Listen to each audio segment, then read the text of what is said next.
At 6, an American flag signals the final journey for fallen DeKalb firefighter Preston Fant. This was the motorcade from Truist Park to Kennesaw as friends, family, and the community say goodbye. Hundreds of people showed up for today's service. And Atlanta News First Tracy Ann McPeer is inside Truist Park for Preston Fant's final send-off. Well, the gates opened at noon today to hundreds of firefighters from across the nation. Fant's friends describing him as a fisherman, a baker, a mechanic, and a Braves fan.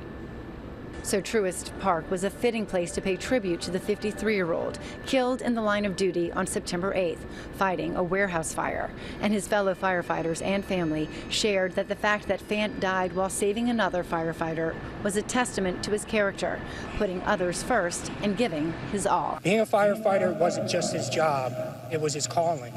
And he lived by the values of courage and service every day. He would never let anyone be left behind. For that reason, Master Firefighter Preston Fant, you are a hero. After the memorial, another procession brought Preston Fant and his family to a private burial in Kennesaw. At Truist Park, I'm Tracy A. McPeer, Atlanta News First.